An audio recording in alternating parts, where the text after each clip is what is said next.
My name is Melinda. The echoes of the angry words and the weight of the situation still linger in my mind as I sit here, looking at the restored project on my laptop screen. The $2,500,000 architectural design project that my mother-in-law, Mrs. Harrington, deleted is now safe and sound, but the scars from this ordeal run deep. I remember coming home that fateful day at 4:17 p.m. The security camera at the front door recorded the exact time, a detail that would prove crucial later. As I stepped into the kitchen, I saw Mrs. Harrington sitting at the table, sipping tea, and my 8-year-old son, Lucas, was beside her, doing his homework. The look she gave me was a mask of false pleasantness, hiding a deep-seated contempt, just like the one I saw at my wedding when she forced a smile for the photographer. "You left your computer unlocked," she said, her voice cold. "Anyone could have gotten in. You should be more careful with your things." I looked at the table. My laptop was there, open, and the project folder that represented 11 months of hard work, 1,400 hours across 67 files, was gone. It was like a missing tooth, the absence glaringly obvious. "What did you do?" I asked. She calmly replied, "I cleaned up. That machine was full of nonsense. Drawings, files, all that clutter. A woman should keep her workspace tidy." I pressed again, "What did you do, Mrs. Harrington?" She put down her cup, looked at me with a calm, satisfied expression, and said, "That'll teach you your place, outsider." The word outsider was her way of classifying me. I was an orphan, raised in a foster home. I had built my architectural firm, Melinda Design Studio, from scratch with just a laptop and a lot of determination. But in her eyes, I didn't belong in her son's life. My husband, David, a 38-year-old sales manager at a tech company, was a kind and sociable man. He understood the importance of my project in a general sense, but the technical details were beyond him. And he was deeply attached to his mother, a 63-year-old retired librarian who had an unshakable belief that she was always right. Mrs. Harrington had been interfering in our lives for years. She visited our house twice a week, on Wednesdays and Sundays. She would reorganize my pantry, comment on my cooking, and rearrange Lucas's toys according to her own system. She framed her visits as help, but it was more of an intrusion. The project changed everything. The design of a 12-story commercial building for a client named Mr. Thompson, who owned Thompson Enterprises, required my full attention. For 11 months, I worked 12 to 14 hours a day, 6 days a week, with the door to my home office closed.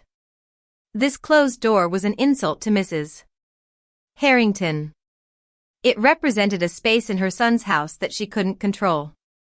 Moreover, my income from this project was much larger than David's, and it bothered her. David once reluctantly told me that his mother didn't understand why a wife needed to earn more than her husband.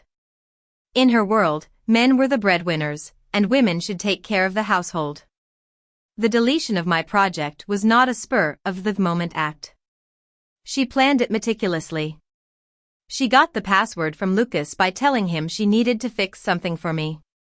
She waited until I was at a client meeting, which I had mentioned at dinner the night before. She also made sure David was at work and that Lucas was home from school with a cold. She used the key David had given her years ago, against my objections. She deleted the project folder, emptied the recycling bin, and even deleted the most recent backup I had sent to myself 3 days earlier. Then she sat there, waiting for me to come home, eager to see me break. But I didn't. I asked Lucas to go to his room and told Mrs. Harrington to leave. "This is my son's house. This is my house. My name is on the deed. You destroyed my work and now you need to leave," I said firmly. She left, not because she was afraid, but because my calmness unnerved her. After she left, I sat down at my laptop. I'm an architect, and I know the importance of building systems that can withstand failure. My project files were stored in 4 places. The laptop and the email backup were the 2 locations she knew about. The third was an automatic cloud sync that ran every 6 hours, and the fourth was a physical external hard drive in the bottom drawer of my desk at my co-working space. I opened the cloud service and logged in. The sync had run at noon, 2 hours before the deletion. Every file was there, intact. I spent 45 minutes restoring the project, folder by folder, file by file. By 5 p.m., the project was restored, verified, and saved to all 4 locations with a new password that only I knew. Now, it was time for a response. I didn't call the police because I knew they would treat it as a family dispute. Instead, I called Mr. Thompson. I told him everything that had happened, and he listened without interrupting. When I finished, he asked, "What do you need from me?" I asked him to send a letter from his legal department to Mrs. Harrington, informing her of the criminal and civil liability for her actions, including the destruction of commercial property and interference with a $2,500,000 contract. The next morning, at 9:15 a.m., the letter was delivered to Mrs. Harrington's apartment. At 9:22 a.m., she called David. I watched as his face changed when he answered the phone. He put it on speaker, and Mrs. Harrington's voice filled the kitchen. She was angry, accusing me of destroying the family. I spoke up. Those files are a $2,500,000 contract. They represent 11 months of my work. You attempted to destroy my career. The letter is from my client, who takes this very seriously. I explained the criminal and civil liability to her, and the phone went silent. Then came the crucial moment. David had to decide whether to side with his mother or me. He looked at me, then at the phone, and said, "Mom, you broke into Melinda's computer, deleted her work, and used Lucas to get the password. You did this to my wife in our home. I've always known your comments and interference. You've chosen, and now I'm choosing. The letter stands, the complaint stands, and I need your key back." The phone call that followed was full of tears and accusations, but David stood his ground. After the call, he sat at the kitchen table, shaken but resolute. I asked him if he was okay, and he said, "No, but I'm right." The project was delivered on time, 9 days later, as scheduled. Mr.